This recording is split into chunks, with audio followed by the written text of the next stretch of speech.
Well, hello, buddies, and welcome to Elk Don't Exist, the podcast. I'm your host, Dillon Deitz. We've got a great episode for you today, but first, this podcast is brought to you by OnX Hunt.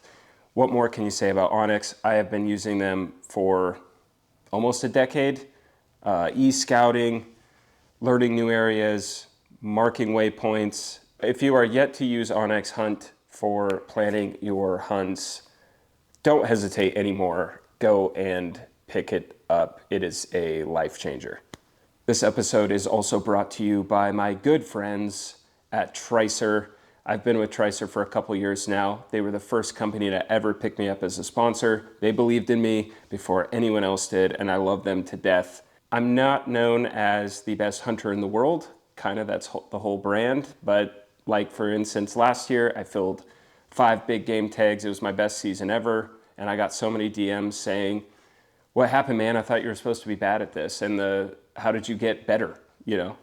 And the truth is, I'm spotting more animals because Tricer products have made me learn to love glassing. And when you can get a glassing setup that makes you look forward to glassing, you're gonna find more animals. Their new RP bipod they just came out with, I've been using it for a couple months now. In my humble opinion, it is the best hunting bipod ever made, $349. I don't believe there's anything on the market that is as versatile as the RP, as lightweight, and can cover as many shooting positions as this one can for that $349 price tag. Out of the box, you get long legs, which can go from 8 inches prone. They have a width setting on them, so you can bring that width in, extend them all the way out, and you're at 30 some inches for sitting, kneeling. It is an incredible piece of equipment, and I will be using it on all of my rifles.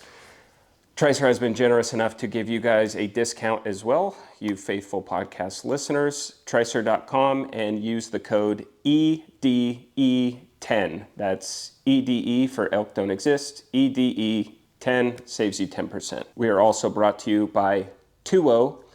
That's Tuo, Tuo Gear, tuogear.com. I've been wearing Tuo for about a year and a half or so and have been really impressed by it. It is a great Western layering hunting system, and they have some amazing whitetail gear out now too that's extremely warm for those long days in the stand. Tuo is not the most expensive hunting gear in the world, but it's certainly not cheap either. So you're paying a fair price, in my opinion, for a really solid hunting layering system. Use the code dillonsucks, that's DILLONSUCKS, dillonsucks, and they're actually giving my listeners 20% off. So please check out tuogear.com. We are also brought to you by Barnes Bullets.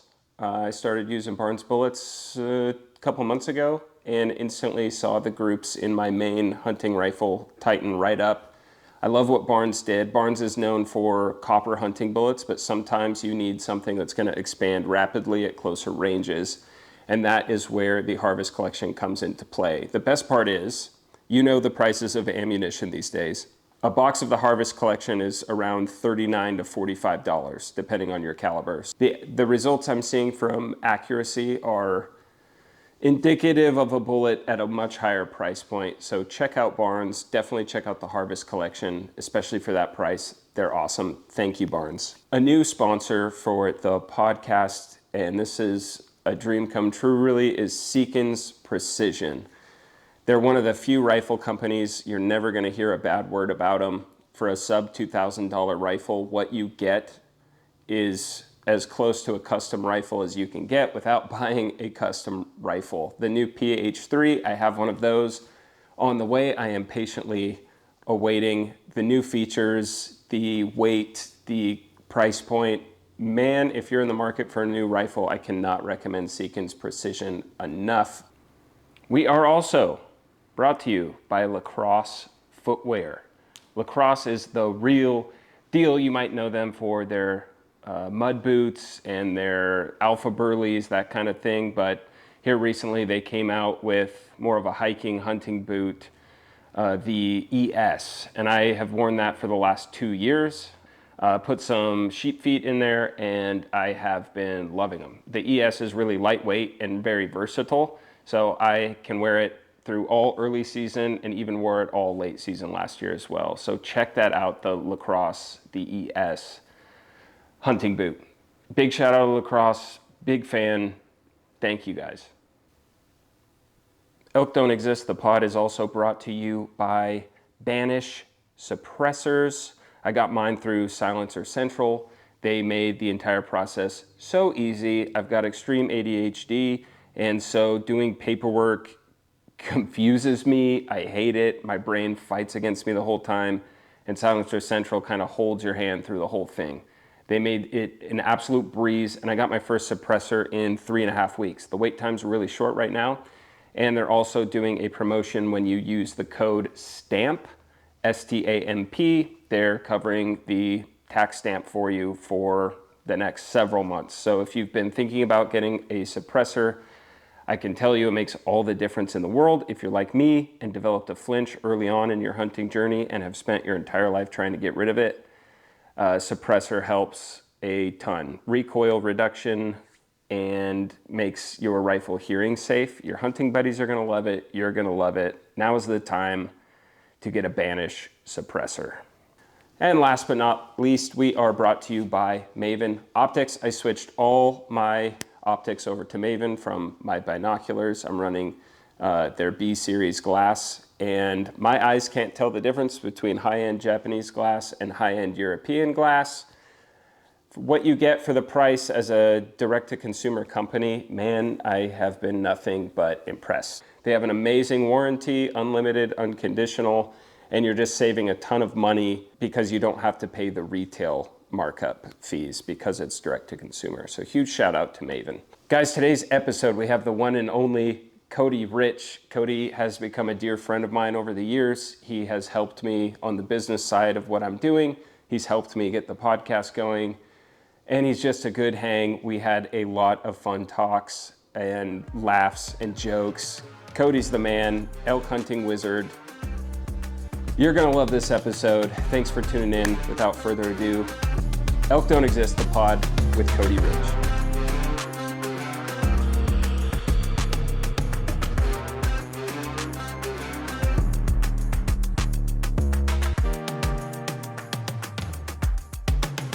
I was like the first one to start drinking IPAs, and someone had these Voodoo Rangers. Like I actually just had one the other day. Poison. It's like 27% alcohol. Yeah. It tastes like diluted or cooked down fruit punch. Yeah.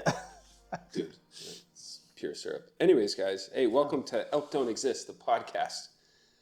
I'm here with the one and only, the legend, the elk hunting machine, the guru, did you coin the phrase like 201, 301?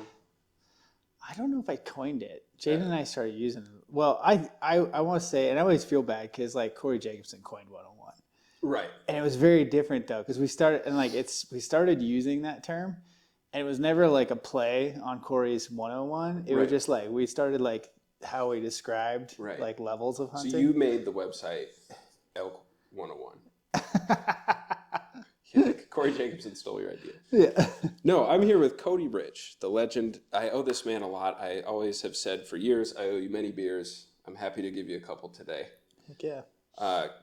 Cody, I met you randomly. I was listening to your podcast for years, and I was in Bozeman at an event, ran into you at that nice cafe, that little breakfast joint in Bozeman. What's it called? The real trendy one. Ladybird or something, maybe. I'm trying to remember. I don't remember this. I know you didn't. Well, you didn't know who I was back then. Okay. I just was like a fan, and I was all nervous to meet you. And you were sitting with a group of dudes, and I was coming back from like a summer camp. Me and my wife and my church put on, and sitting with all these like youth leaders and stuff. I'm like, guys, oh my God, that's Cody Rich over there, and they're like, who the fuck is Cody Rich? And I was like, hunting podcast, I've learned so much from them. And they're like, cool, man. You know, cool story. Just did not care. What's a podcast? But what was the name of that breakfast joint? Start naming popular breakfast joints. And I wouldn't say it wasn't Stormcastle. Nope. It was, I remember. Real cute little place. Downtown? I think so. I'm trying to name it. I can think of it now. And I actually think I know what you're talking about. I don't remember the name. I couldn't tell you the name of it, though. Okay. Well, it's probably better to keep people at Bozeman, but the food sucked. No.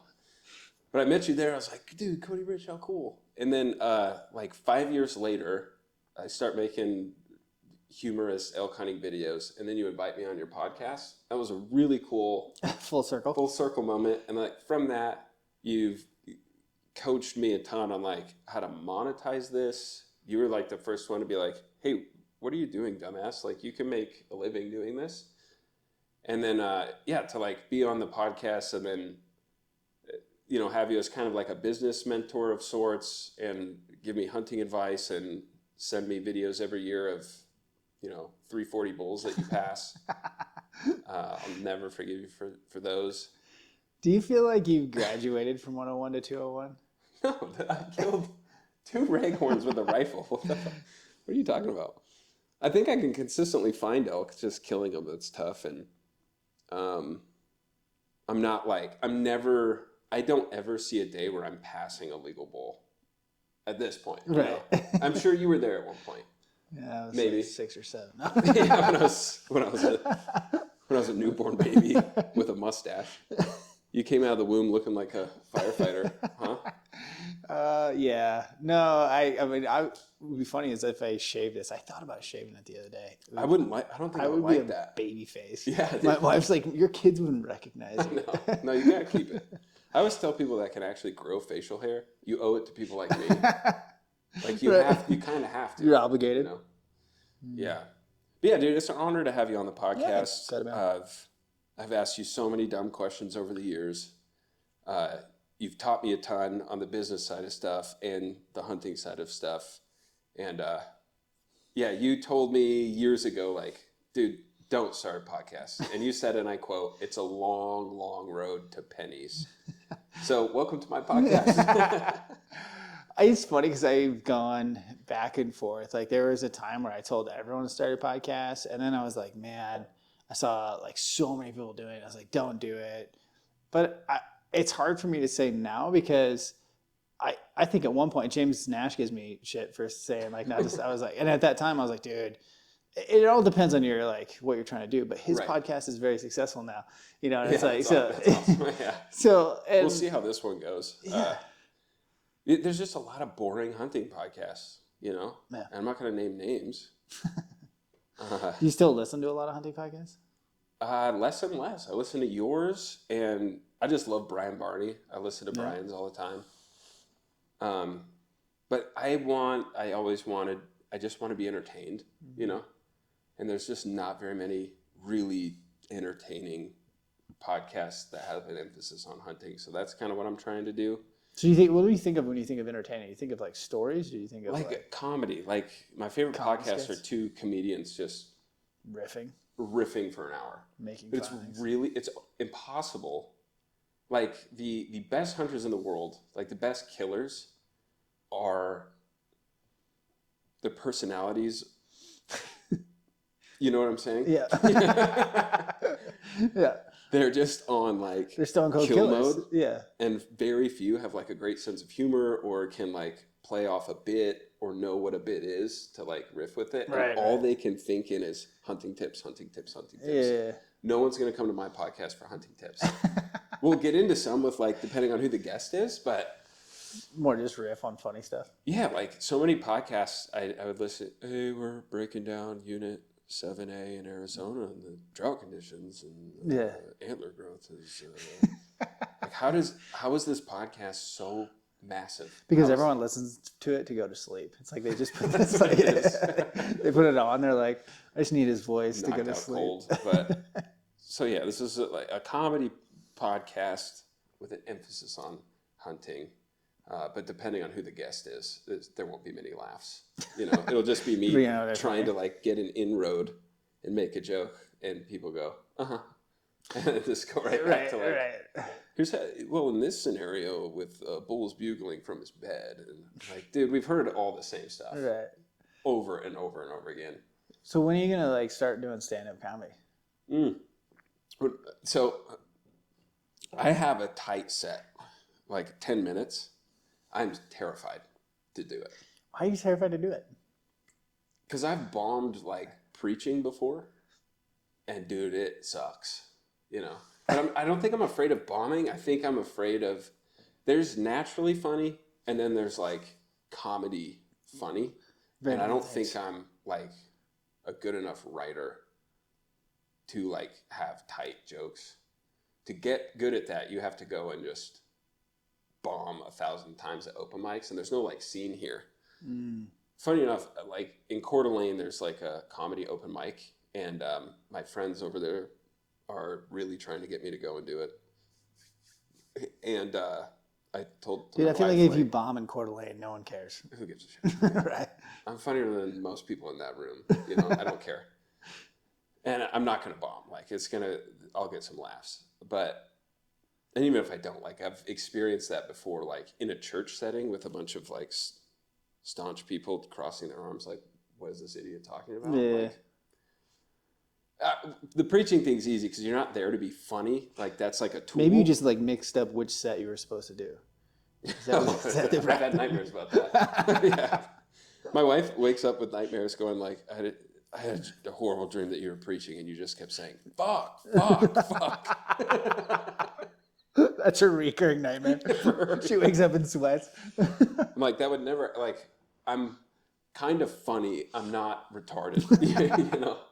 Mostly, depending on who you ask. But no, friends in Coeur d'Alene are like, dude, there's that open mic.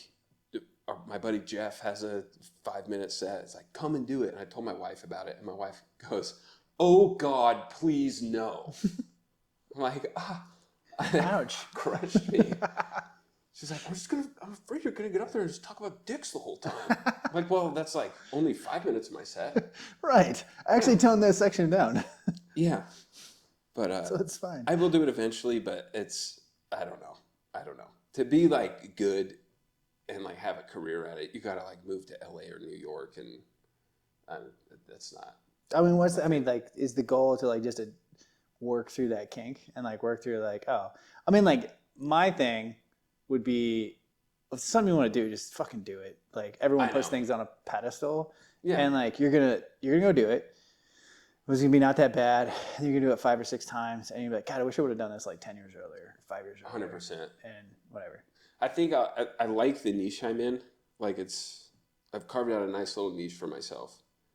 And dude, you know what someone called me on the internet the other day, and it like almost made me cry. He said the Pat McManus of our generation. Holy shit. Dude, my ego just went. I was gonna say, you're so happy. Oh, dude, that made me so happy. Like I can kind of see it. Oh, that's very sweet. But no, that made me so happy. It's like I have a great niche. Obviously, we know there's no money in this industry, even though it's a multi-billion-dollar a year industry. There's no money for content creators. At this point. Okay. Or is as far as like, not just good enough? I mean, if your following is massive, yeah, those guys can do really well on contracts. But I don't want to make my living on contracts. I want to have like a tight group of 3 or 4 sponsors that just rock with what I do. And I'm happy to go, hey, pay me a little less, but I want to do this, this, and this. Right. And I want to meet so-and-so and so-and-so. And hey, you know, like shout out to OnX, the title sponsor of this. Great dude. They tripled my contract just based on the podcast idea alone, without having any numbers to no proof of anything. But like stuff like that. I want a tight group of sponsors that rock with what I do, where I can get some more like opportunities, and they can fund like bigger kind of projects that I want to do, but then build out the Elk Don't Exist brand and make my living from that. And if that's 100% in apparel, cool. And the podcast, cool. I don't know. Yeah. I think like just do things that open doors. Yes. And that's like what I say about podcasts And I'll tell you not to do a podcast if your goal is to make money. So I should clarify all that shit. Which is like, don't do it to make money, but if it's the best networking tool or door opener in the world. Definitely. Right? And so honestly, I think like if you could pull off like the comedian of the hunting industry, like AKA do more of that. Yeah. That alone puts you in a different category, right? No one else is doing that. Right. And so it's like, there's like this famous saying, which is not famous, but it's like this concept that is like, a bear isn't that interesting. Someone riding a unicycle isn't that interesting, but a bear riding a unicycle is very interesting. Yeah. Like, right. And so it's like, you add like these pieces to like, make you uniquely you, which you're not competing with anyone else. Yeah. And like, that's how I got to the kid's seat at the industry that I have. I love that analogy. I just feel like I'm like listening to the grown-ups talking like, that's Jason Matzinger over there. Cool. You know? So that's been fun. But yeah, there's just a small handful of us that don't take ourselves too seriously, and like humor is the thing. You know, I like to say, shed crazy, hobbled and rolled so that I can run. Sorry, bro. That's going to be a clip, and he's not going to like that. Sorry, pal. He's lost like 800 pounds, so I'm super proud. Shout out to I feel like Ben should be here to defend himself.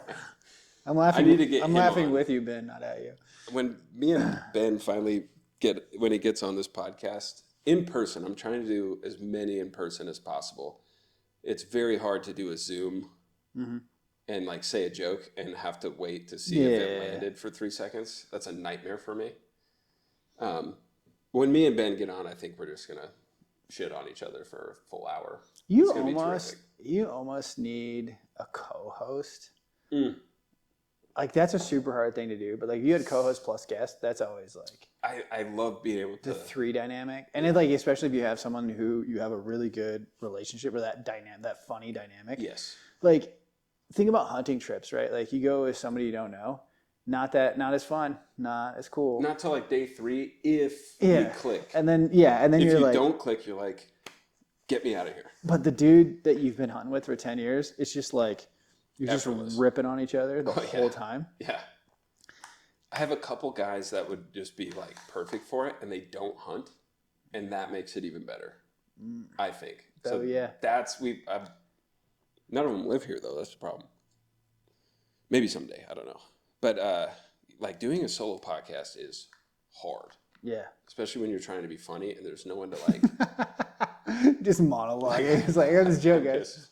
Talking to a microphone. Proving to all the haters that I am a retard, you know. And gay, apparently. Everyone's obsessed with my sexuality on the internet. Why is that? I think it's because there's a lot of jealous grown-ass men out there.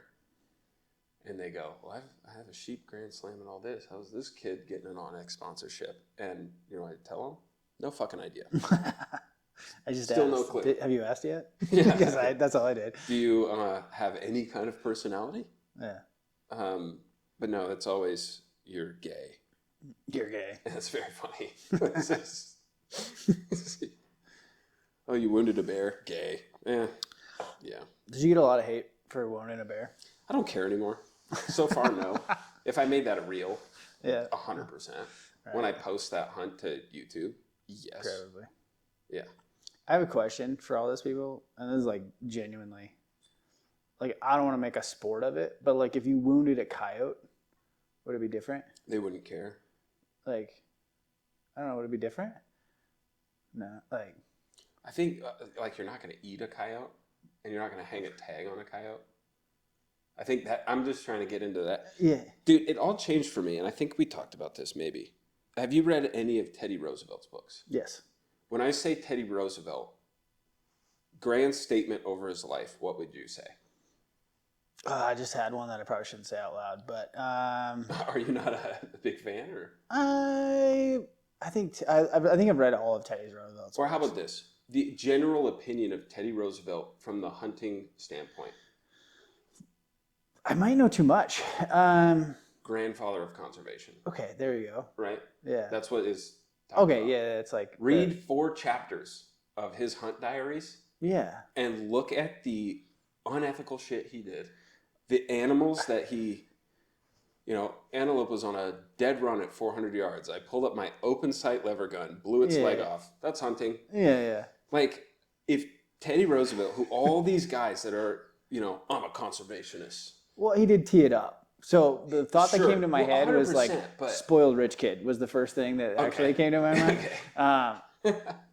I think I could go He to... did so much great for conservation. Right. Obviously. And like, I think he had the foresight yes. that didn't exist then. My point is he's generally held in such high regard for his conservation efforts. And I read a paragraph that said, this young buck, we all shot at him over 20 times. I think he died of fright before the bullet holes. Yeah. If Teddy Roosevelt was a YouTuber, yeah, you would fucking rip crucify him. Yeah. So all these guys that are like, I'm a conservationist. Just when I read that, I go, you're an asshole. Because, it's like, I would say even to, I don't know. It's just weird to watch the whole thing over like a large time frame. And I get... Yeah, because you've seen it. Like, I'm not even just YouTubers, like pre all that stuff. Right. Which, like, I don't know, it is a fine line you got to walk with, like all these, like, YouTuber gets caught for poaching, right? And then... Bummer. Yeah, and I'm not condoning it or anything, but, and like, I do think there's this interesting, like, fame dynamic that a lot of people get into where they, like, feel the pressure and they have to, like, do something dumb. But, like, let's just say you and I both have friends with DUIs, right? Over the life of something, right? And it's like... You have three or four. My friend group is probably lower than yours, I feel like. 3 or 4. Yeah. Personally. None personally. You just told me before I hit record. Easy. Statute of limitations. That you have never. I've never. Had more but than like, 2 beers it's at like, a time. it's just weird that we get like crucifixion in this industry. Like, I'm so terrified of like hunting out of state and buying the wrong tag. Like, it's so complicated. Yeah. And I get so paranoid. Like, say I'm going to go to Idaho or Nevada and be like, dude, I sweat.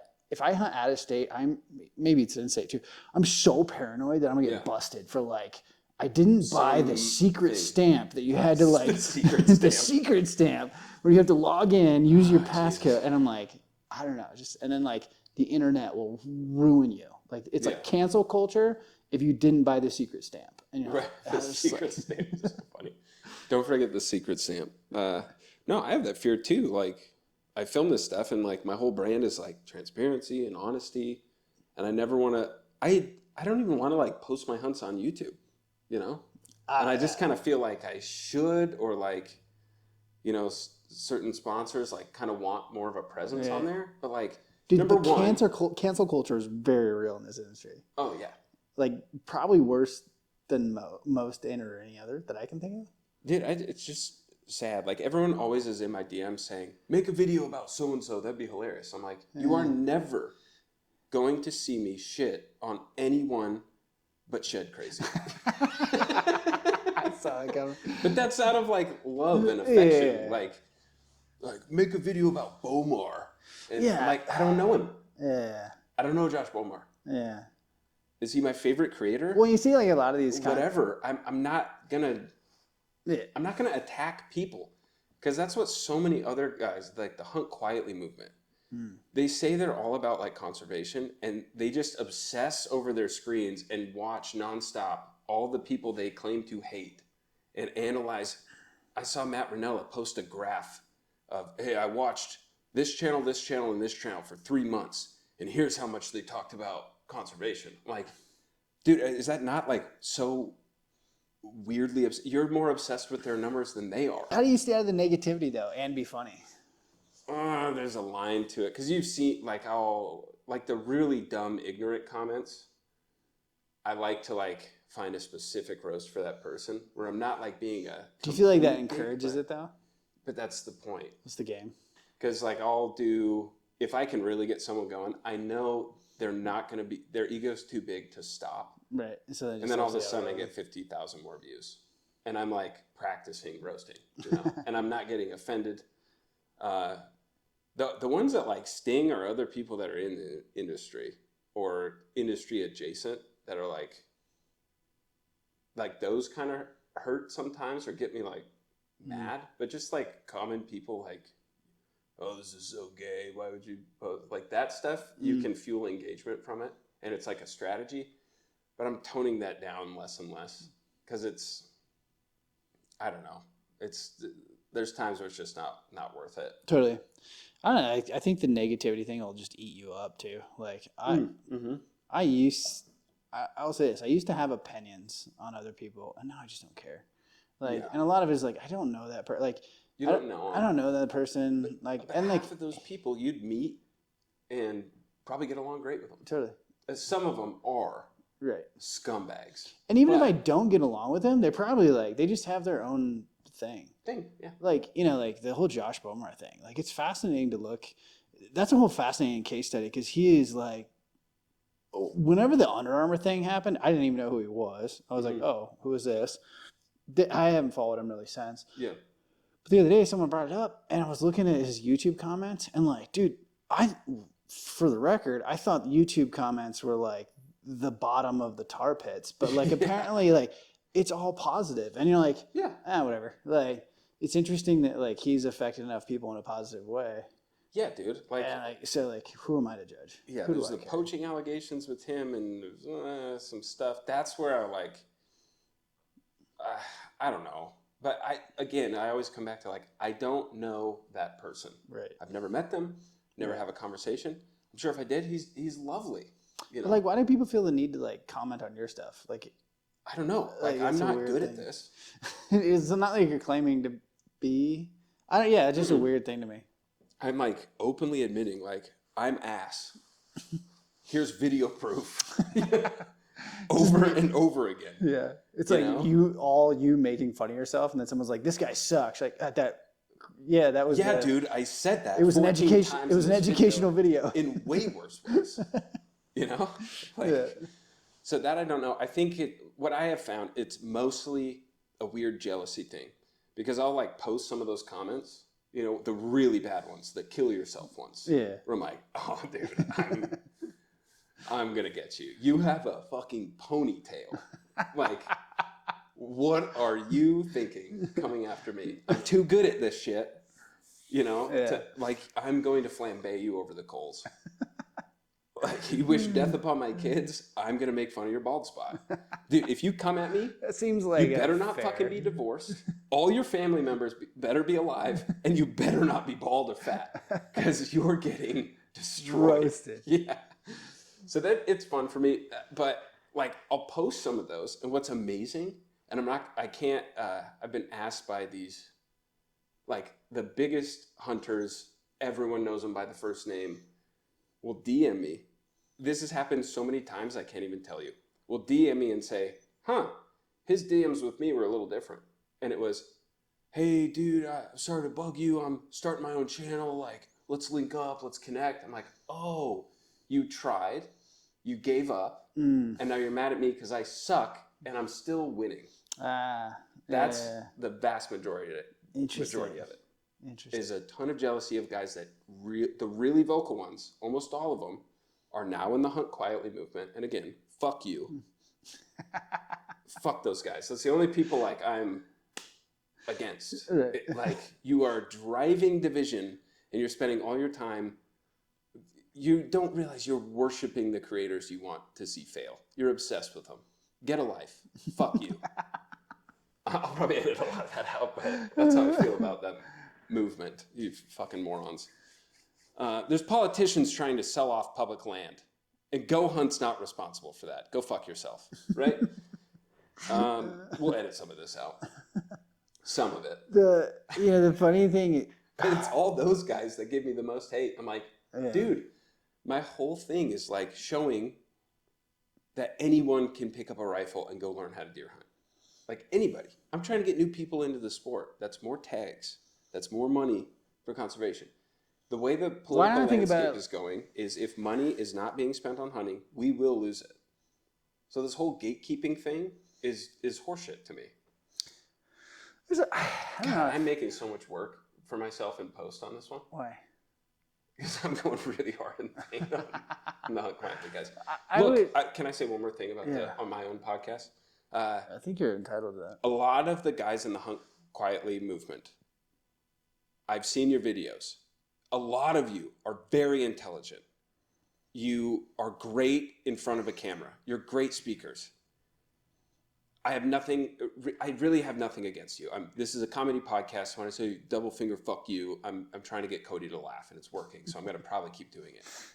But you're talented. And I feel like you could do so much more for hunting instead of just focusing on creators, you know?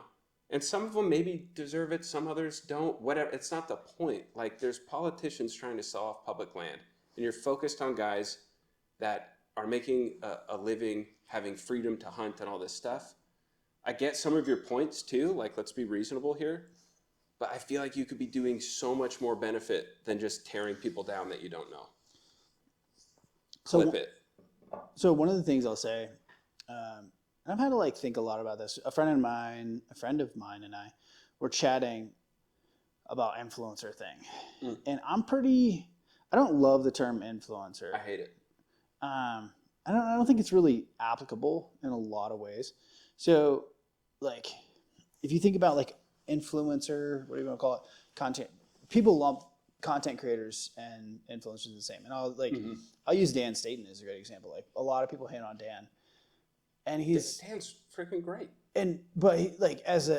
We'll just put him as a content creator. Like, there's a ton of people who like, he has one of the best archery, let's say, elk hunting channels, right? Like he's creating a shit ton of content. Like, I'm not pissed that Netflix puts out a great show, and I'm like, I don't understand that concept. And so, you know, maybe that show's not for you. Right. Like, and that's fine. Like, if Netflix put out a bad show, I just don't watch it. I don't want to be like, burn Netflix to the ground. But this whole, you know, like, I get, people get mad at the companies in the industry because it's like, you know, more. I don't know if that's necessarily the case. I do think that like content creators are holding a lot of this up. Like, I don't watch the hunting channel anymore. Right. I don't I don't know the last time I haven't watched hunting on TV in a long time. Yeah, dude. Like, I just the other day, I don't even know what the name is, like My Outdoor Television, whatever. That channel was like on Amazon Prime now. And I was like, I literally clicked through it and I was like, oh, I haven't seen the hunting channel in probably like 10 years. Like, I have not watched a hunting, whatever. Right. Unless it's on YouTube, I like wouldn't see it. Correct. Yeah. But from that perspective, I will watch Randy Newberg on anything he does. We love Uncle Randy at the Outdoor Exist podcast. Dream guest on the podcast. Randy, please come to my tiny home in Kalispell, Montana. If you can get Randy to like laugh and make jokes. Oh, I bet he's a great hang, dude. Yeah. I bet he's a fun hang. You got to get him out of his like little shell. He has like his like. I haven't met him in person. Public. So you get him on a podcast, he like becomes this personality, right? But he's like very like, if you're hanging out with a hunting camp, it'd be fun. Yeah, that's why I want to get him on this. I want to get like everyone's favorite hunters on and break some walls down and like. You almost need like just a round table and like almost just film it without telling anyone type. You know. Yeah, secretly record Randy. Right. Like, don't acknowledge. It's like the fourth wall, right? Like, don't acknowledge the fourth wall. If he knew what this show was, and I could explain it to him, like, hey man, because like when I listen to, again, I love comedy podcasts. They're hilarious. They're just naturally funny. But I watch it to learn more about my favorite comedians or the movie stars they have on, where a comedian is breaking down those walls. I want to do that with everyone's favorite hunters.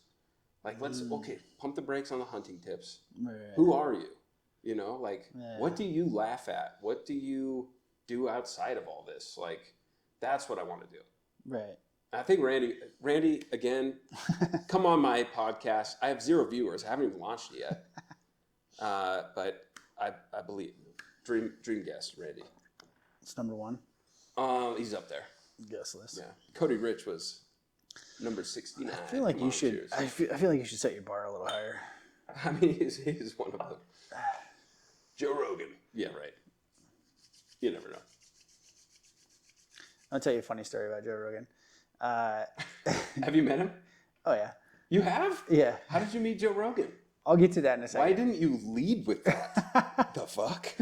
So so I launched my podcast in 2015.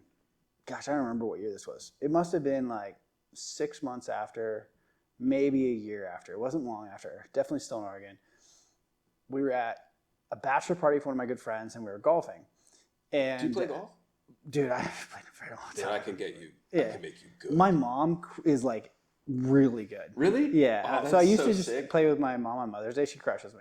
Like she's ridiculous. It has to. She like golf wins has to tournaments good. Consume you. Yeah. I win tournaments good.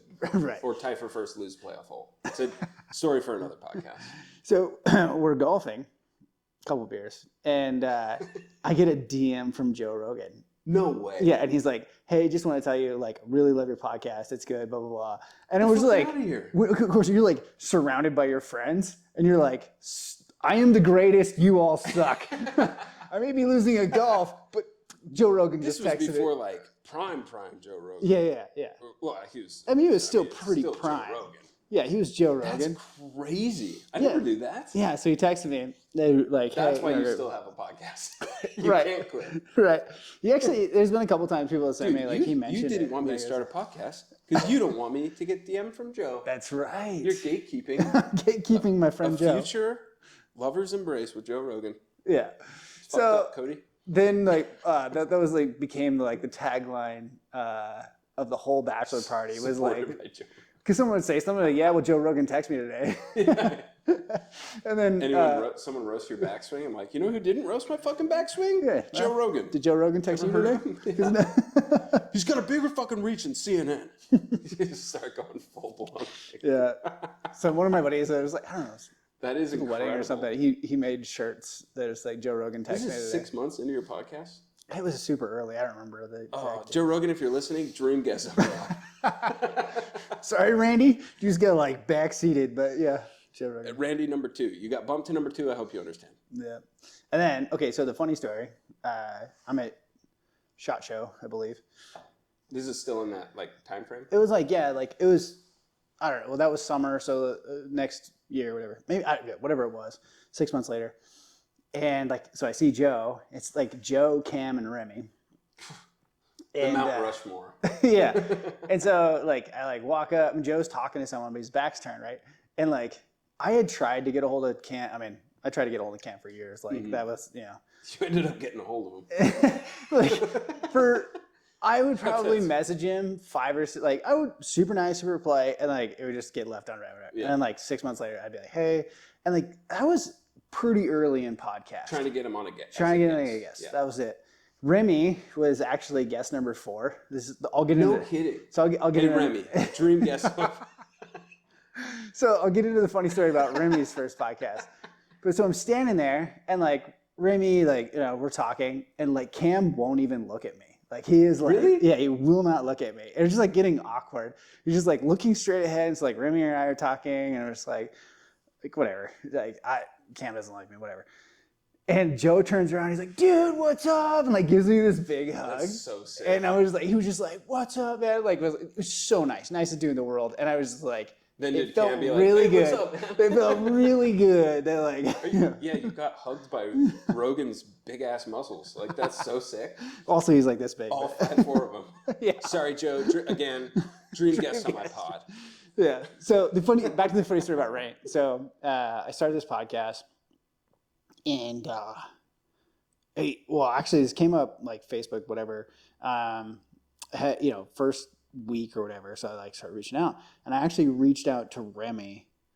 I was like dream guest right at the time. I started a podcast, and like and this is like Remy's the best. Remy peak, like he was like super, like I mean he's obviously still popular. Yeah, he walks through shows like this.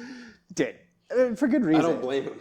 But so I land Remy Warren for like guest number 4. Guest number 4, right? That's crazy. I record the episode. And I go to edit it, and it didn't record. No. And now I'm nervous because there's a lot of good stuff in this. Hold on. It's recorded. Yeah, we're good. We're good. Okay. Jesus. So, and don't scare me like that. Dude, I fret. I am like fretting about this for days. I would have hung myself in the garage. like over. Like, So, and in that meantime, and before I pulled the trigger, I'd be like, Joe Rogan likes my podcast. Yeah, it's okay. This is before Joe Rogan. Put the gun down. But so I record the Roy Roth podcast like the next day. And I'm like, wow. You had Roy on? Yeah, Roy Roth was number 5. He was the one right after Remy. And like I had to explain what a podcast was to Roy, but just the nicest dude in the world. He seems like what a legend, man. Yeah. So it's so cool. Mind you, I am like the whole time, Roy is telling me stories and it's so good. I just keep checking the record just like you did. Like, I'm like, do not mess this up. Yeah. Do not mess this up. Luckily, I worried about it for so long, but then I told Remy and like I called him. I was like, dude. And he's like, oh, no big deal. We'll do it again. Blah, blah, blah. I was like, yeah, classic Remy, right? Yeah. Yeah. I have yet to meet Remy, but from everything I've heard about people that met him, he's just one of the best. He's just true to self, down to earth. Totally. And he is Remy, come on the podcast anytime, brother. Oh, he would definitely do it. He is so incredibly busy at this point. I can't imagine. Like the number, like it's crazy, but he's still like so gracious with his time. Just the nicest human. Yeah, my buddy Samong. You had Samong on recently, right? Mm-hmm. One of my favorite people ever. Yeah. Like just an angel. Like truly. Yeah. He's one of the greatest. I'm pretty sure he had no idea who I was, by the way. No, he does, because I've talked about you. Not in a weird gay way. So you are gay. This explains so much about your comments. Have you seen Cody's mustache, dude? Samong's one of my favorite people. He came to my house and his pants were unzipped. His vents. It was his vents. So much thigh. And it was everything in my power to just like look at his eyes, look at his eyes, look at his eyes, look at his eyes, check to see if we're recording, look at his eyes. Oh no. You know, one of those things. Anyway, Samong. Anyway, Samong's the best, and the way he talks about Remy, from the business side of things, he's like, dude, I met Remy, and his accountant was there, like his assistant or whatever, and they just laid everything out. Here's what you want to look for in contracts. Here's how we do things, and like that is so cool. Yeah. Because like you helped me with that. Ben has helped me. Shed Crazy, who I've shit on too much. Sorry, buddy. You know I love you, dude. The people that have just been like, here's how I navigate contracts. Here's what you want to look out for. Like you guys have saved me years of pain, I think. Dude, I remember going through that. Like I was making this all up as I went. Yeah. I'm so thankful I don't have to do that. Like I remember calling Lampers. It was like super early. Hey, Lampers, one of my dream guests on my podcast. I'm just gonna make an Instagram clip of just begging. Dream guest. Yeah, I remember Lambert was out, and he was kind of going through some of that at the same time. And I was like, hey, here's what I'm thinking about for this contract. Like, what do you think about? Like, we dog shit. Run. No, he did. Like, he was pretty new at that time. He like never done a contract either. But I remember like just we were just kind of bouncing ideas off each other. Yeah. Of like, I don't know. Like, yeah, because that was kind of the Wild West of all this, right?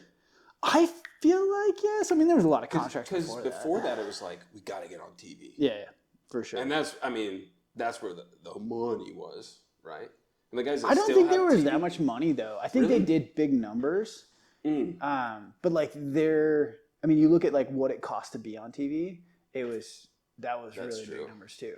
Like so, I think like net guys weren't making much more. They weren't making they weren't getting rich, right? Like they were by the time they paid for big hunts. But rich to you is very different for me. I'm just saying they had like. No, I don't think that's true. You make me sound like I'm a rich person. No. I mean, I'm just saying. Have you heard your last name, dude? No, that like if I'm making X amount of dollars this year, and I'm like, I'm set. I'm good. I can live off this for the rest of my life. And you're like, what? You know? Like, I don't feel like I don't feel like I have a lavish lifestyle at all. I drive a shitty old truck. I'm not old now. I had a shitty old truck for a very, very long time. Yeah. And now I have a 2022 Ford like contractor model, like nothing special. I have an 06 Tundra with hail damage and a deer dent in the front with 211,000 miles. I'm just saying, like, life gets expensive. I mean, you know this if you have kids. Yeah. Life gets expensive. I had a conversation with someone the other day, and they're like, man, if I just make $40,000 a year. And I'm like, man, that's like... Not in this state anymore. Jesus. Yeah. Like... $40,000 a year is like... How many hours are you begging on the weekend? Yeah. You know. So what kind of cardboard box? Like, is that a waxed cardboard box you live in? Or? I think you could swing a wax box. Yeah, those are the good ones, though. That was a vagina joke, unintentionally. I missed it. Shit. Clip it. Just need that. It was a waxed box. And this is the kind of quality content we're bringing you on Elk Don't Exist, the pod. There's dumb people that are going to listen to this podcast like, oh, I'm going to become a better elk hunter. Oh. Like, waxed vaginas. Waxed boxes. Sorry about that one. Algorithm. And my wife. Apologize. This is why she doesn't want me to stand on the stage. She's I'm like, just don't come to Is she just worried like she's going to be in a joke? I think I am an extension of her. And, you know, we're Christians. She doesn't want to be embarrassed. The two become one. She's like, don't you embarrass me up there. You know, I'm like, I embarrass you every day. Like, whether you know it or not, I am a walking, my whole career is built on me being a fucking embarrassment. Like, what are we doing? What are we talking about here? I'm like, what I say on stage is nothing compared to the wild stuff I have said to you at 2 a.m, you know?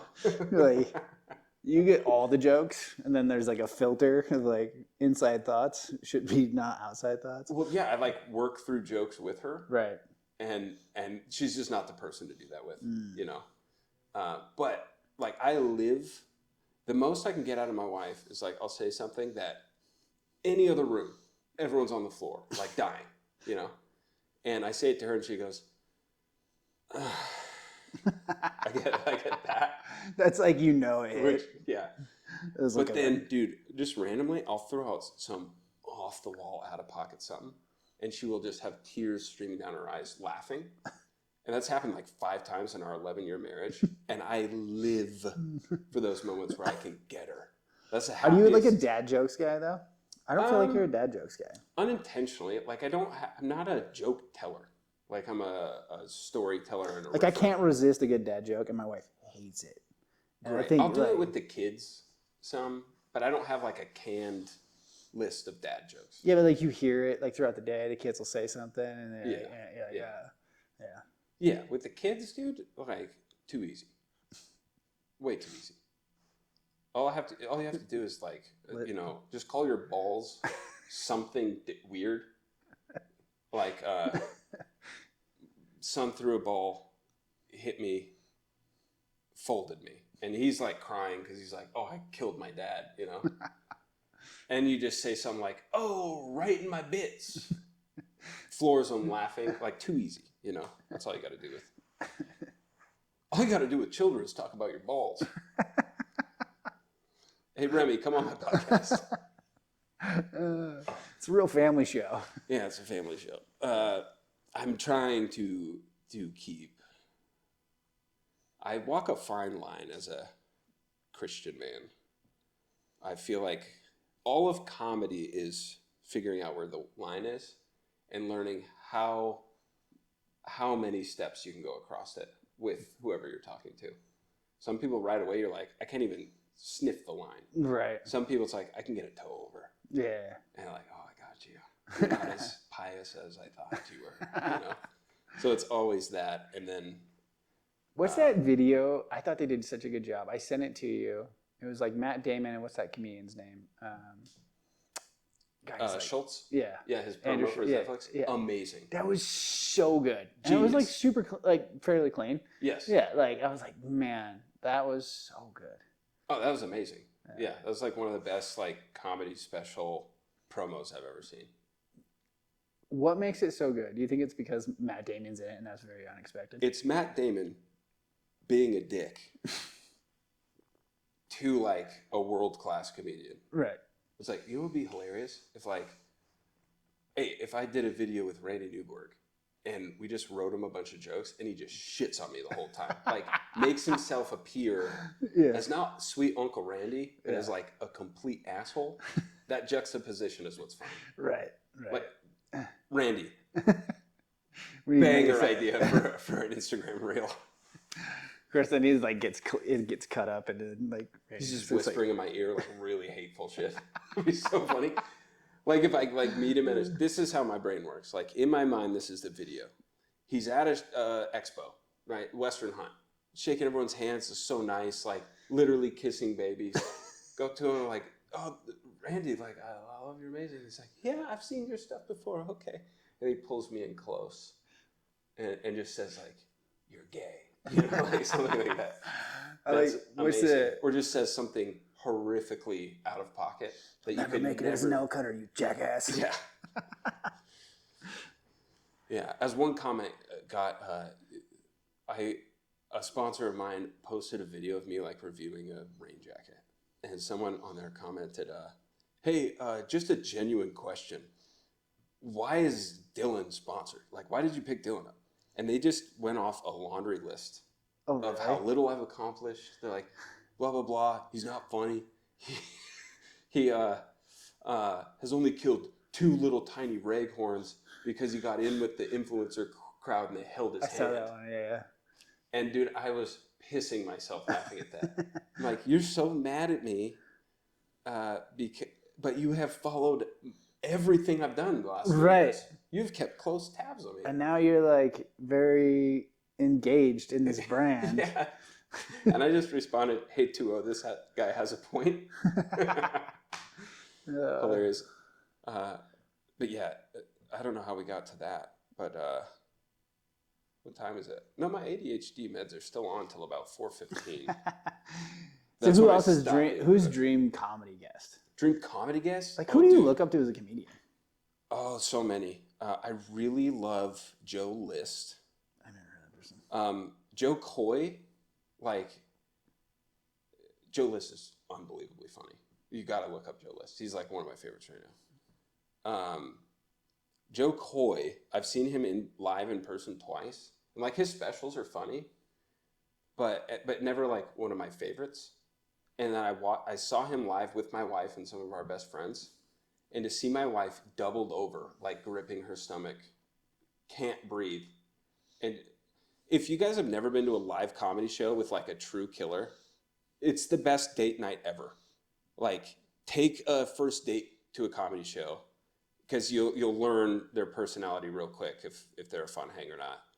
Take your wife there, go with friends, go by yourself. Like it's like listening to Led Zeppelin on a record versus seeing them live in concert. Yeah, I mean like drastically different. Like experience. A good band is the same way. Like, exactly. There's like bands that you're like. Led Zeppelin is a band, so exactly. Well, I mean like smaller bands, like. Oh, okay. Yes. Like you play Led Zeppelin. A great local band. Like I'm never gonna buy your album. I'll go see you live. Totally.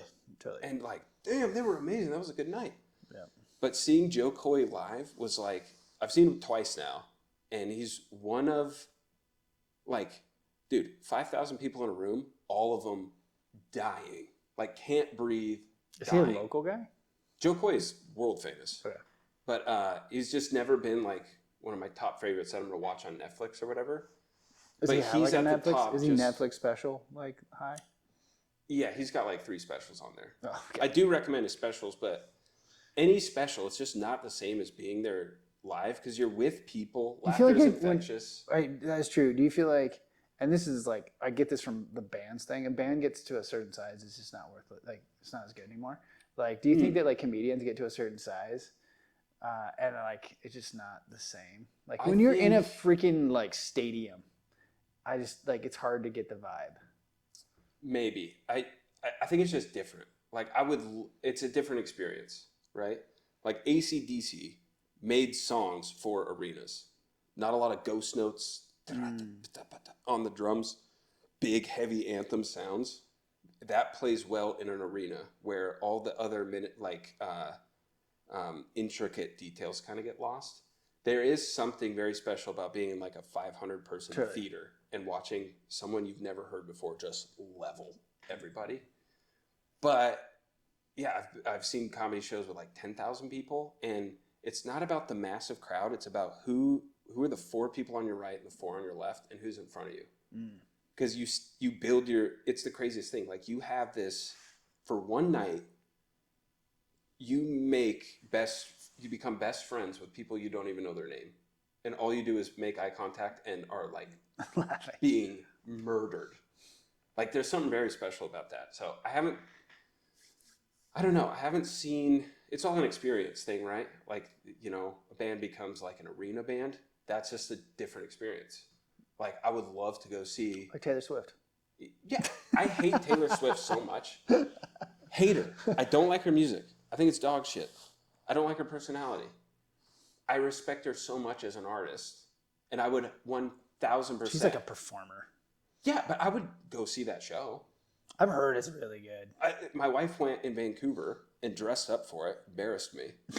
But I would go and dress up with her to go experience that. Like I 100% would. And when she's on in the car, Again, the comments are making so much sense. Yeah, oh yeah. I'm gay. Taylor Swiftie. I brought Cody Rich on here to come out. From the closet that he's a Swiftie.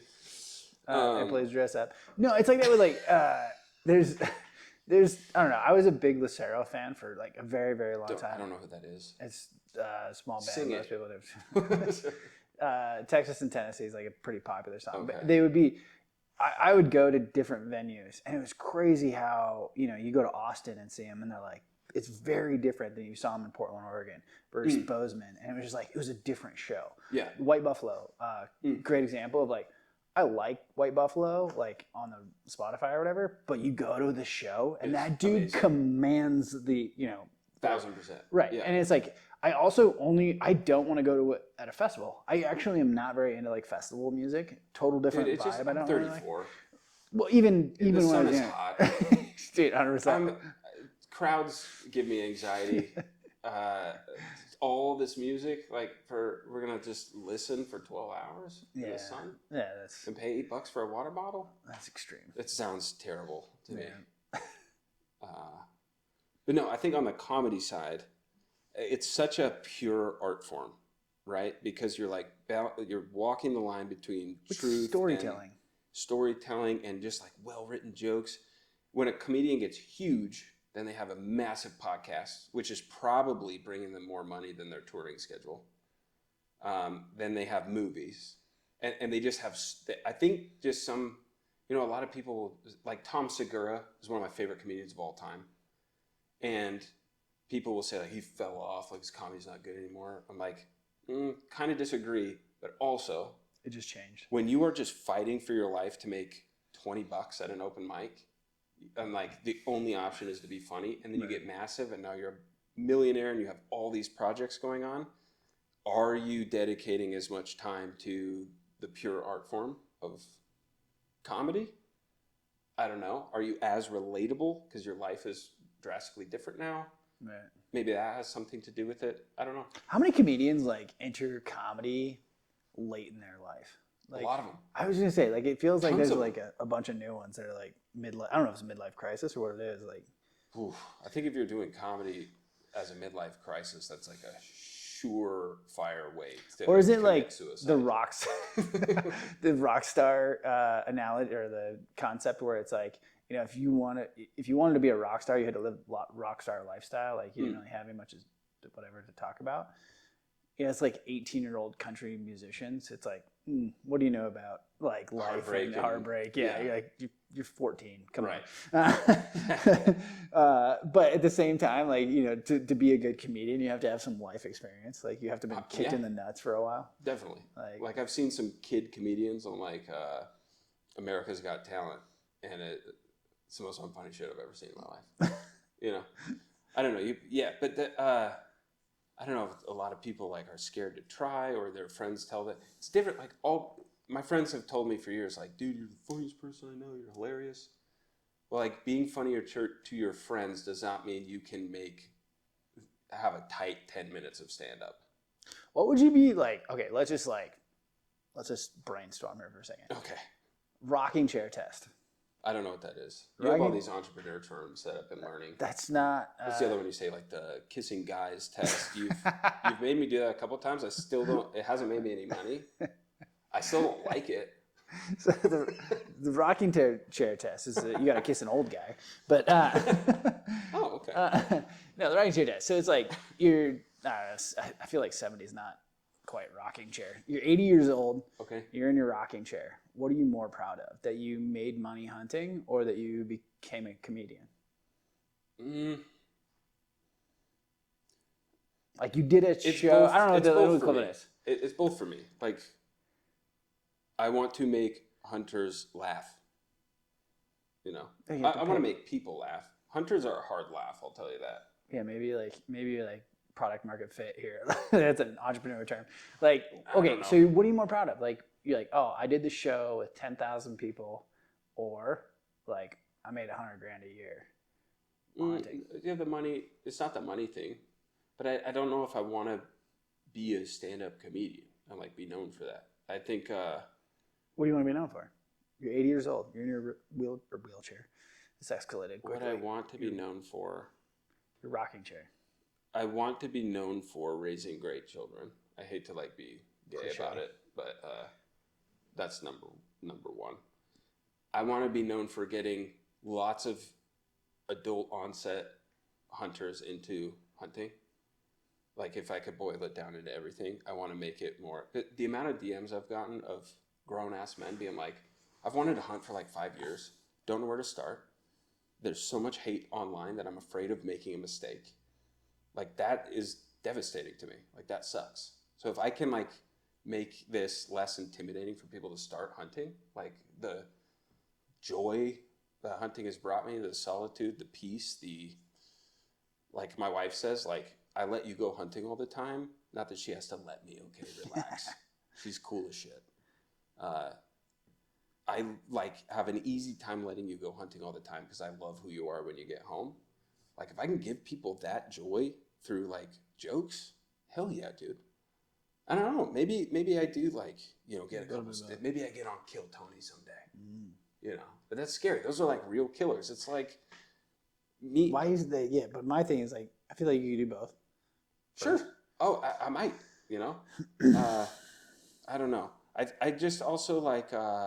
I thought I was going to be a famous musician, songwriter, drummer. Like, then I realized like your opportunities depend on where you are. True. And there's just your chances of becoming like a famous, or I don't give a shit about fame, but like a successful comedian in Kalispell, Montana. It's like anything. Like if I hunted once every 5 years for elk. It's like being a successful elk hunter in Kalispell, Montana. Yeah, goddamn. I kind of like that though, because no one burns points to come up here. You know, you can have them all. But no, if I told you like, oh, dude, I like have such a passion for elk hunting and I want to get really good. I have the opportunity to hunt elk once every 5 years. Right. Like one day every 5 years. Am I going to be good ever? No. No. If I can get. Even if I can get like once a month on a open mic in Kalispell, am I gonna make it? With the internet, yeah, maybe, but your chances are so small. Can I be a funny hunter in Kalispell, Montana? I mean, I'm doing it, so I would hope you would. I was gonna say like I don't know, that's a stretch, but yeah. Can I be a 6 out of 10? It's funny. 6 out of 10. In real life, I'm like 5 out of 10 funny. I know, like I have a twin brother. He's 1,000 times funnier than I'll ever be. The goal is that he is my guest, he's thinking about moving up here, and I'm Derek, dream guest on my podcast. No, I did an episode with him down in Georgia. And it was really fun, but my brother's 1,000 times funnier naturally than I'll ever be in my life. Like I don't want people to meet him because they're gonna be like, Dillon fucking sucks, you know. That would be cool. That was your like. Co-host. That's the goal. Sweet. Down the road. Get him on YouTube with me, and I mean, is there twins? Is there twins that are comedians? There's like some brothers. I haven't heard from them in a long time. They like tag teamed. And they were really funny, but I haven't seen them anything that they've done in a long time. But the internet loses their mind with twins. Right. Like, so I want to use my brother to advance my career. Yeah, I don't know. I don't. It's not like one or the other for me. Like, do I want to make money hunting, or do I want to be a comedian? Like, I don't really care about that. I want to have a life where I get to hunt as much as I want. Make some of these guys take themselves less seriously. Like, calm down. You know, like hunters back, you know, our ancestors. You know, we're all, Joe Rogan says all the time, we exist today because people hunted and ate meat. Do you think they were coming back like, look at this one? You know? Right. Like, I am greater. Yeah. I'm a better hunter than that guy. Fucking no, they're like, sick, we have food. You know? Right. Like when you boil it down, like, nah, I don't care about any of that. I want more time out there because it makes me a better person here. Right. And if I can do that by making people laugh and taking hunting, it's a serious thing to kill an animal. Like, it's a weird kind of juxtaposition because I don't want people to I want people to hunters to take themselves less seriously. And I think that's how, you know, with only, I don't know, 10,500 followers, and I'm my first sponsor at like 1,200 followers. Shout out to Tricer, which this podcast is brought to you by Tricer. Number one guest. Which Cody introduced me. Like, I have my first sponsor because of Cody. So, thank you, Cody. If I can help people, like, just remember, we all can. The argument is always trophy hunter or meat hunter. I think, obviously, yes. Both. Yeah. I think above that this is the funnest thing we all get to do. Totally. And that's the only reason we keep doing it. So, and I think a lot of grown-ass men that are just unhappy with their life or something, that becomes like the lowest priority. And it's just, I don't know, if you come home from a 7-day trip and you're pissed off, like, I think you missed the point of all of it. 100%. And we've all been there where, like, stuff doesn't go away. I wounded a bear 2 days ago, and I'm super bummed. But I don't know. Like, when my wife gets home today, she's going to see me better because I got time outside and away from my children for 5 seconds. Yeah. You know? No, I literally, this weekend, I was like, I'm going to go do some hunting. I gotta get out. Like, and my wife's like, what, you don't like us anymore? I was like, like, I just got it. And she was just joking with me. Yeah. And she knows, like, I gotta get out. I gotta go think about stuff. I need peace. I need solace. I need to work. I need to... A couple of things, like, for sure, everyone gets into it for a different reason. And, like, when you're 20 years in, it's a whole other conversation. I'm sure. And, like, I think you just kind of have to, like, everyone's on their own journey and at their own stage. Yeah. Which is a huge piece of it. But, like, to your point about the whole fame thing, like, gosh, I would never want, like, I just saw today that the Outdoor Boys guy, he's, like, not doing his YouTuber. Dude's like, I love his content. Yeah. Absolutely love it. He just, like, seems like, I don't know, like, just a regular Joe, right? A guy you'd want to go to deer camp with. Oh, totally. Yeah. Just a great dude. And he's, like, quitting doing all content anymore because he's, like, become so famous, like, his family can't do anything. Really? Dude, he's huge. Huge. What's his name? I'll look him up. Outdoor Boys? Yeah. Like, I haven't seen their stuff yet. Don't quote me, but I think it's like 30 million followers. What? It's like some crazy. I know his videos get crazy numbers. What? Yeah, and so he's like, and he just like. I didn't think that was possible. He's not. I mean, he's a hunter, but like his videos are like more like bushcraft. Like he'll like 3 days in Alaska. That just like those do numbers. Like those. Yeah. Wait, is that the father and his 2 little sons? He takes his sons on some of them. Like, but my kid and I watch. It's mostly like bushcraft stuff. It's mostly, it's like, oh, I'm building. Is he with glasses? Yeah. I love that guy. Dude, he's an awesome dude. And he just dropped off. He's gonna drop off the face of the earth because he's like too famous. My point is like the fame is never what you think it is. A famous hunter? No, but my point is like what? Back to the comment about like man helping people. I get a true high, like of the elk hunters I've helped, and even entrepreneurs too. But it's like, man, people will DM me and be like, "I killed my first elk this year," and you're like, "Oh, fuck, that's why I do it. That's why I do it." Exactly. And it's like, and people, armchair quarterbacks will be like, "Oh, he's doing it for the fame, or he's doing it for whatever." And it's like, nah, man, like, trust me. You tried to do it for the fame. Yeah, there's probably some of that too. And from the outside looking in, maybe it is like it just seems like Cody Rich does this to get famous, to get rich. Like, trust me, I'm not getting rich. I'm not getting famous out of this. Like, if I get to hunt more, great. Like, and if it pays for hunting, That was kind of my goal from the beginning. Hunting has paid for itself for the last 2 years. That's fucking cool. People are like, well, are you going to do this full time? I'm like, I hope to, so I have more time to hunt, more time, and that means more time with my family. Because I'm working 2 full-time jobs right now, and it's crushing me. That's tough. Sucks. And I love like my day job, you know, and it pays well for the valley. And I'm selling e-bikes, and I've ridden the same brand of e-bike I'm selling now for the last 5 years. Like, so it makes sense. It's so fun. People just come in and they're stoked. Like they're going to ride up to Glacier and renting bikes for like it's a great job, but it's a 12-hour shift. And I get home at 7. My wife can't cook for shit, so I gotta scramble to make dinner and kiss the boys, put them to bed, and if I can, I don't know, like that's what I want. I don't want to get. Well, the interesting thing is like, dude, my point being like, this is like working for yourself is the American dream, and the best job for 90% of people is like content creation right now. Like, and I'm not saying that because like, I don't know, you're gonna get rich off that. Like, it's just something you can start a business for nothing. Like, if you literally have a cell phone, you can go build a business, and like call whatever it is. Like, the world is consuming a lot of content. Yeah, pick a lane and go for it. Yeah. Like, I told a buddy of mine, amazing musician, a producer, his name's Solomon, just phenomenal. And he posted a couple of these mashups of like pop songs with like famous worship song, the vocals over it. Like, hey, if you do that 3 times a week, and I was like, in 3 months, you'll have 20,000 followers. And he had 1,800 at the time. In 2 months, he had 20,000 followers. And then I was like, dude, release the full versions on a Patreon for $5 a month. 600 patrons in like the first week. Like, he's crushing. He's That's like, dude, this is easy. I'm like, yes. Yeah. It's really not hard.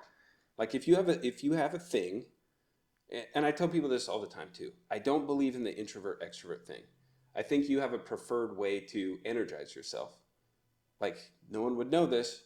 I prefer to be alone, and that's how I feel energized. That's why I hunt 90% alone. I need my alone time. That's why I'm a drummer, sitting in the back, hidden by cymbals, you know.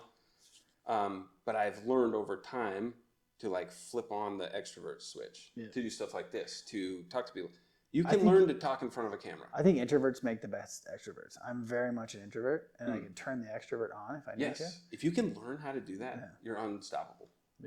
Yeah. But I would much rather be alone in the woods. Yes. That's why I'm trying to do this. So I can be alone in the woods. Yeah. Right. All right, dude. I don't know how long it's been. I don't even know what time we started. Oh, this has been so fun. I have 2 questions that I like to ask. Number 1. You like to ask like you've been doing this your whole life. I've done 2 other episodes. Just let me have this one thing. Okay. I want you to tell me your most horrific hunting screw up, whether that's a wounded animal that you couldn't find, a chip shot that you missed, a blown stalk, like whatever it is, to make the 99% of the listeners go, one of us. Because I know every famous hunter has those stories and they just don't talk about them. You don't have to implicate yourself here. I've told this story, but I'll tell it again because it's new audience here. Yeah, so. I mean, you're a big audience. Oh damn! I wanted to get into how you dove into the water and almost paralyzed yourself. Next one. Next podcast. First, that's a great teaser. First, maybe this is because I hit my head really hard one time. So didn't you dive into like a water and there was a bucket of concrete or something? Yeah, I hit a Homer bucket full of concrete.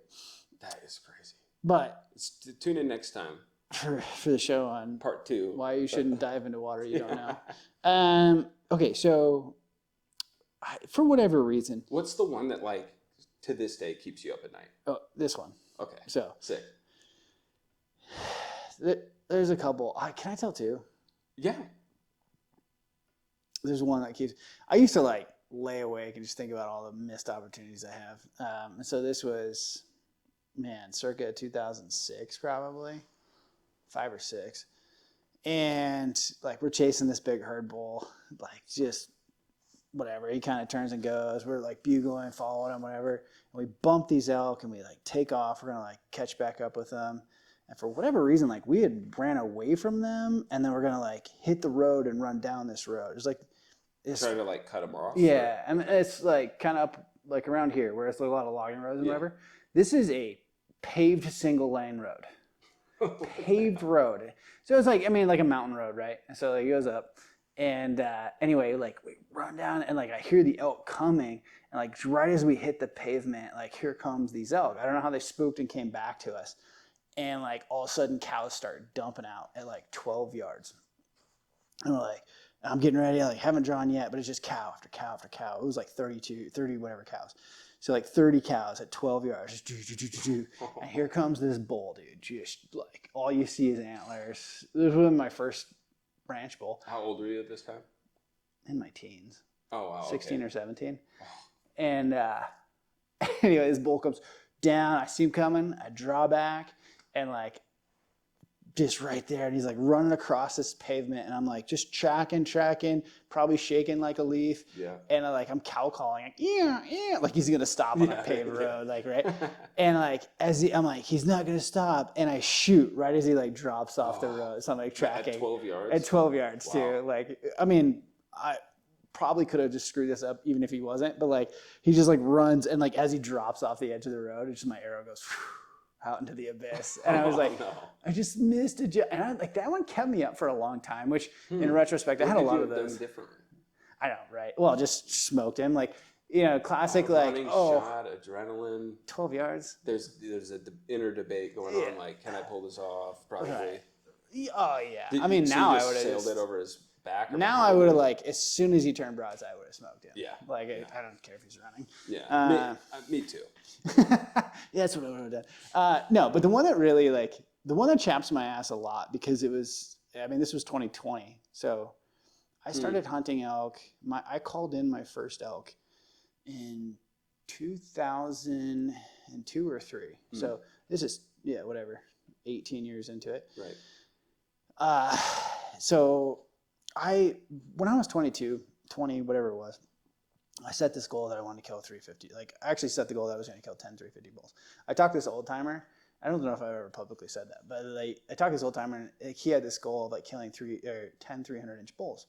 I was like, oh, that's a cool goal. Of course, 22-year-old, you're like, 10 350 bulls. 350s, yeah. And so I would kill a human being to see a 300-inch bull. It's been like this monkey on my back that I feel like I put there. Yeah. Like it's been the bane of my existence. How many do you have? 0. Okay. Yeah. So maybe stop passing them all the time. For sure. I don't know that I ever passed the 350, but yeah. Anyway, like I don't know. Some of the ones you sent me, I've been like, why though? Because I want that 350 bad, right? And it just became this thing. And then like, I don't know, for whatever reason now it's been a monkey. It's a hell of a monkey in my back. And so in 2020, find this bull. He's probably low 360s, like great bull. It's October 4th. It's super hot. Bull beds out pretty wide open, but I'm like, it was my last day. And I'm like, I gotta go make it stock. And I have to like all the way around, get the wind right. And I stock up. And I'm like, the only play here is to stock up in his face, which is not ideal, but like, I'm like, I think I can pull this off, right? Like he's facing you? And my goal was like, get to 60, wait till he gets up, right? Wind's good, like just coming in his face, but like stay a little bit far. Like the hill's rounded, right? So I get in, I sneak up, and I'm like, I know I'm like right here, but I can't see him, right? And like, it was just like one of those visuals where like I was looking at him and didn't see him. It was like the antlers were 40 yards from me, 39 yards. Wow. And I was like, oh, like I'm in full effing view of this elk. He knows I'm here right now. I think he was aslead. I think he was eyes closed. Like, cause I like, and he was kind of like, head down or whatever. And I'd snuck to 40 yards of this bull and I'm sitting there and I'm like, dude, this is, perfect. Elk movie video, Arizona. I'm just like, this is a giant. This is a good bull. This is a good bull. I'm like, I'm calm. I'm like, I got this, right? I ranged him 300 times. he stands up like within probably 2 minutes of when I sat down, probably because like he had sensed something, right? Yeah. Bull stands up, turns broadside. I draw back, I put it right on him, and feels good, but I couldn't see my arrow. Yeah. I was like, I mean, you see your arrow, right? Like, yeah. It was like, couldn't see my arrow, heard a thwack, but like, what just happened? Like, what just happened? And I'm like scrambling to look, whatever. And I'm like, back out. Back out. I didn't want to look for blood. I didn't know what happened. Did you see like the bull run off? Bull runs off, right? Like takes off. He had 2 cows and he runs off. I mean, it was just a chip shot, dude. Like on like 39 yards. A bull I'd been chasing for 18 years, and it's 39 yards. And I like went back. I mean, I called my buddy Lucas, and I was like, dude, I just didn't see an arrow. I didn't see anything. But I'm like, there's no way I missed, right? Whatever. Because you heard like it sounded good too, and I'm like, dude, it sounded good. I don't know what happened though. It just kind of happened fast. And anyway, like I go back, like get all regather my thoughts. I actually went to town, like got lunch or whatever. Just like backed out. I was like, I want to back out. I just don't know. And as I'm like loading back up, hyped myself up, like, dude, it's dead, dude, it's dead. Yeah. I grab my bow, and the dial is like on 110. No way. And I'm like, oh God. Like, dude, your heart just sinks. No. Oh no. Why the hell was it on 110? And like 110. Like, were you Cameron Hainsing in the backyard? Dude, and it was just like, I just instantly knew like my cam had rolled, or like it had rolled or whatever, and I didn't check it. Oh. And so you didn't hit him? No. I shot 16 feet over that fucking bull's back. That's why you couldn't see. You were like just so focused. Yeah, it was like I was looking in the like... shot. Yeah, my arrow was just to the moon, dude. I took out one of Elon's satellites, and we're just like. How was your brain? In my brain would have been like, no, certainly that happened. Putting my bow in my truck or something. Oh, I still went and looked, and I tried to convince myself that maybe because I heard something. Yeah, I did. And you heard it hit the top of a pine. Yeah, I felt literally. Oh no! I shot a crow. It fell out of the sky. But that's you're an incredibly experienced elk hunter. And still, I'm sure there's been times you're like double check. Oh, dude, now yeah. And this time. And yeah, and like you go through phases too. Like that's happened to me where I like had rolled my bow to like 70 to shoot a stump or something, and then like you're off by 10 yards. Like that's happened, but this one stinged extra, Yeah, because this is like a bucket list. This is one of the 10. Yeah. But I know that like sucks, and it still does. But it's so good to hear because I mean that genuinely, because for a long time it was like, dude, everyone on earth has killed a bull but me. Everyone. Like, everyone, like, my DMs are like, I don't know what you're doing, dude. It's not that hard. Then I post, like, stuff, and then I find out, post a video about how hard elk hunting is, and 2.8 million views. Most people feel like me. Yeah. Like, we just see everything on social media of like, oh, man, I must be a complete piece of shit as a human being, right? Because I haven't done this, and it sounds so stupid. You want to hear another one? Yeah. Okay. It makes me feel a lot better about myself. This one stings a lot too. That one's brutal. I would gladly take that punch in the face to have this next one back. So. Oh man, I'm nervous now. 2022. 2 years later. Yeah, 2 years later. Maybe it was 23. Whatever. Who knows? You forgot the secret stamp. Forgot the secret stamp. And that's called a callback for the comedy fans. So I brand new, like got hosed on a bull, lost him, whatever, spent a lot of days. Like I was hunting one bull and lost him, like feeling like, dude. I couldn't find him or shot him. I couldn't couldn't turn him back up. Never got a shot at him. And so I'm like, I just need some fresh area. Like I just want to go somewhere new. So I had a spot that like I had kind of e-scout or whatever, and I pull in there and like there's tracks in there, right? So I'm like, oh, whatever, like someone's been hunting it. Yeah. And it's not my usual, like it's wide open, like it's so wide open.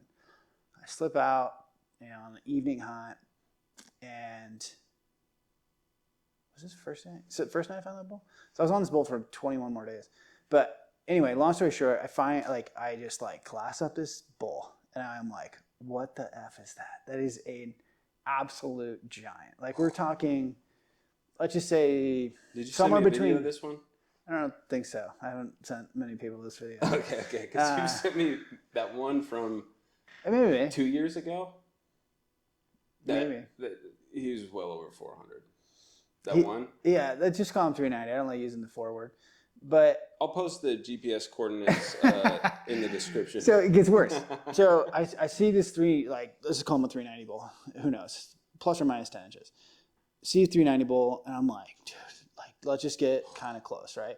So I slip in, and on my way in, this herd starts moving towards me. And I'm like, man, this, there's a chance this could happen on the first night, right? And I get to this tree. There's one tree. And I set my bag and my tripod down, right? And I'm trying to make a plan. And I have two options. I go left down this, there's kind of these 1, 2, 3, 4, 5 trees that I'm I could go out those trees, but there's a water tank to my right. And I'm they gotta be going for that water tank, right? Yeah. Logic would tell you. And it's wide open, right? And so I'm and the herd is very spread out, 150, 200 yards spread out. They're everywhere, right? Just in little clumps. Right. And he, I get video on the Tricer tripod. I'm set up. Bull comes over the hill, screams. And I'm and there's cows kind of going down to the right. They just watch these 3 cows. I'm I gotta get down there now, right? I gotta cut them off. And so I head right and I do belly crawl through hundreds of yards of cactus and nothing. I cannot get up. And as I pop up from this little coulee, I look, and those 3 cows that I'd watched were bedded down. I'm damn it. And I'm kind of stuck there. And I turn, and finally, they just kind of all keep coming. And the other option that I did not choose, this bull chases a cow right over there too. He is 50 yards from my backpack. 390 bull is just going bananas on this cow. And now there's satellites around me on both sides, so I can't really move. You're just stuck. I'm just stuck. And I'm trying to slowly crawl back. But there's satellites within 100 yards of me, in the wide open. And I'm trying to crawl back. But dude, this bull is 50 yards from my backpack. But how would you have known just to stay there? I mean, that's... And what are the odds he was going to come right in front of you? But trust me, it just eats you. You're hey, why didn't you go left when you should have went right? That's so just that's the classic, yeah, happens to everyone in the state. Yeah, how do you... I don't know. It's the things when something like that happens, and it's always the mental torture for years. And I don't have a story that cool. I've got a lot of heartbreakers, but it's the mental torture of man, should I have done this? Or what if he did die and I just didn't? Okay.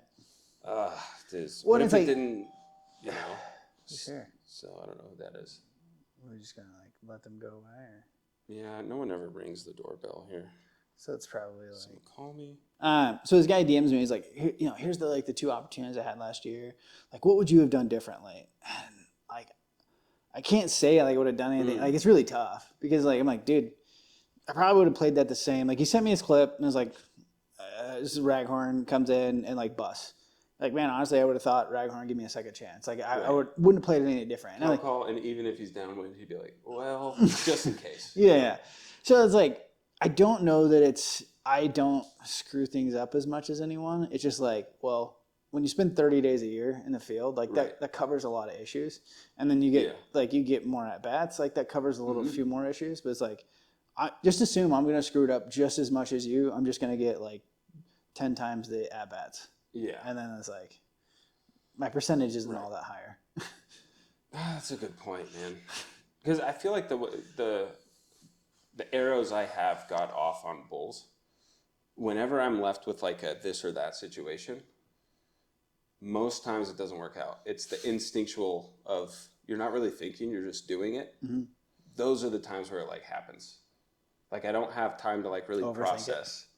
And maybe that's the little experience I do have, and learning from people and people better than you, and then those become just kind of subconscious voices in your head.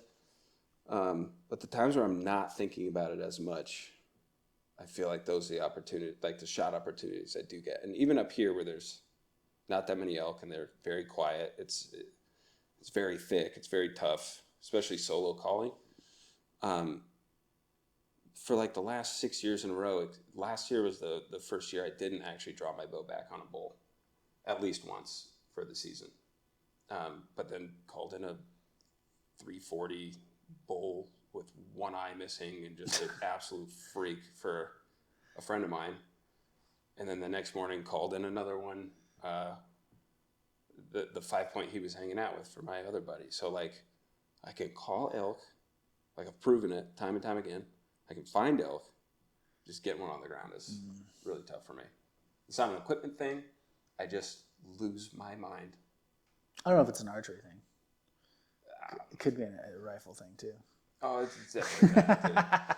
So I missed a bear a couple weeks ago, and I'm going to do I texted it to Dillon Deitz from OnX, because last year, remember, I posted a video of me missing. I'm like, more people need to post misses, so I'll take one for the sacrifice myself. I'm like, how can I turn this into like a giveaway? And I just said, made fun of myself in the video, showed the misses. I was like, hey, we're doing a elite OnX giveaway. Roast me in the comments. I'll pick the funniest one. And that post did numbers, like crazy numbers. And so I texted me missing this like absolute chip shot. I've been practicing at the 750, like shooting kneeling, not even prone, and just like smashing little what the hell tiny rocks. happens? There's emotions. Like I get so excited, it's so hard to calm down. Dude, I've never had any. That's why I have to resort to like making fun of myself on the internet, not posting grip and grins. But no, missed a bear by a foot at 380, and I had just been like freaking like 10 out of 10 shots at 750 yards, reading the wind. It just, my trigger discipline has gotten so much better. And then on this bear from a couple weeks ago, like squeezed one off and click. And I had a light primer strike, which I've never had before. Yeah, and then I'm like fucked in my brain, because I'm like, what the hell just happened? I just put a Hunt 26 chassis, a $1,600 chassis on this gun. Yeah. And it's shooting 1/4-inch groups, like with factory ammo. With me shooting it, like, are you kidding me?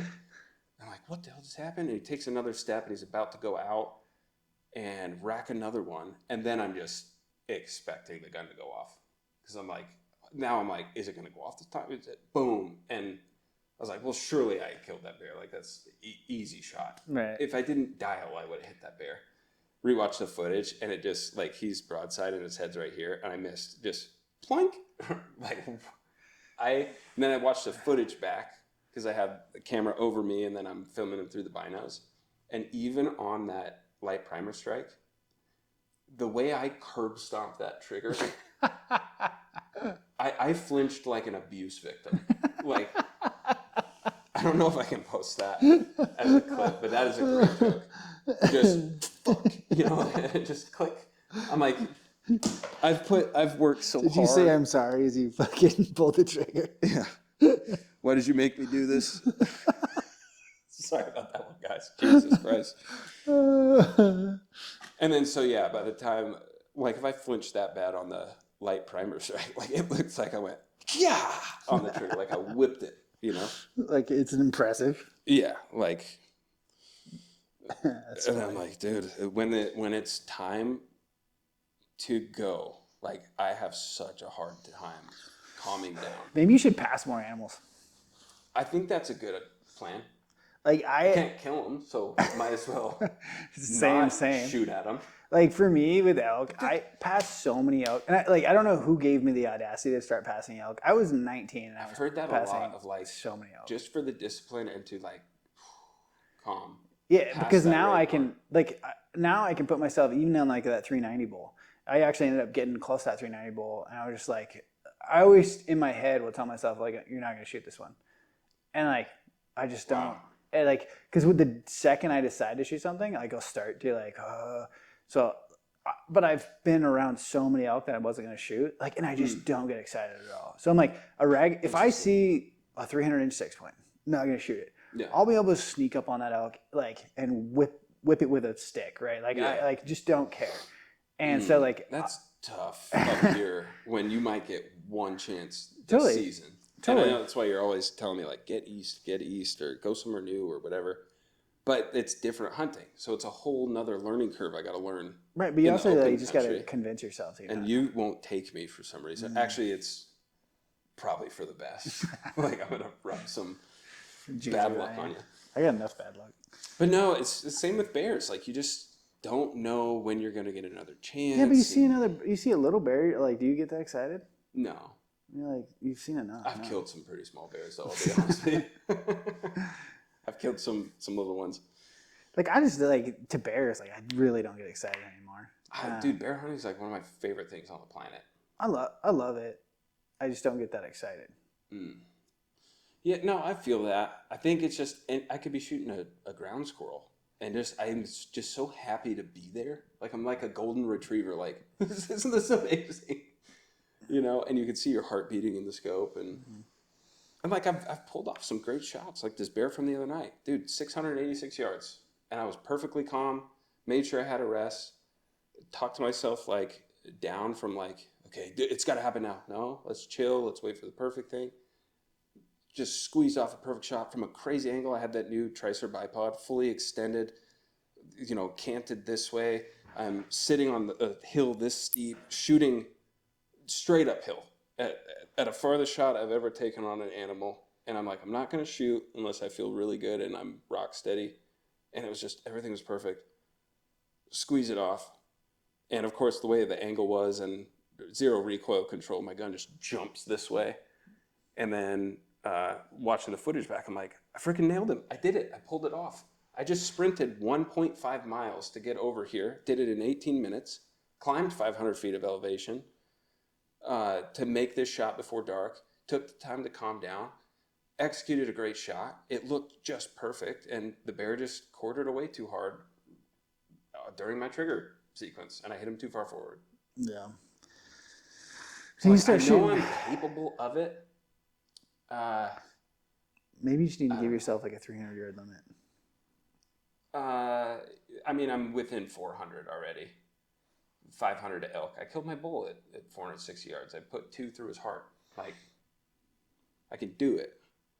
And on bears, like, it was one of those situations. It's now or never. I've been putting in a ton of work on the range. I know I can pull this off if I'm calm. Right. And I can. And I just that much, you know. But no, that's not common for me to shoot that far. Yeah, I don't know. We've talked about this a lot of times. I don't think you can help me. I think, like, you've helped me find a lot of elk. You can't pull the trigger for you. Send an arrow for me. It'd be great if you could. Just stand behind me and just touch it off for me. I didn't like how that sounded. And we'll end with that. Cody Rich, thank you, my friend. Appreciate you. Thanks, buddy. Thanks for everything. And good luck. You'll be back on the podcast when it's bigger and I can do more for you with this. So. And we have the same socks. Costco, boys. Yeah. Costco Puma Pack. I feel like. We're not going to show our feet for free. That's on the Patreon. Sign up at Elk Don't Exist Patreon. Real quick, Elk Don't Exist, elkdon'texist.com for all your Elk Don't Exist. Exist? Jesus. You're a silly goose. Go to elkdon'texist.com, buy my stuff so that I can hunt more and finally kill a bull with my bow. Thanks for listening. Thank you, Cody. Yeah. Appreciate you, buddy. We'll see you soon. Buy some gear so Dillon can get shooting lessons. Yeah. I don't even think those will help me now.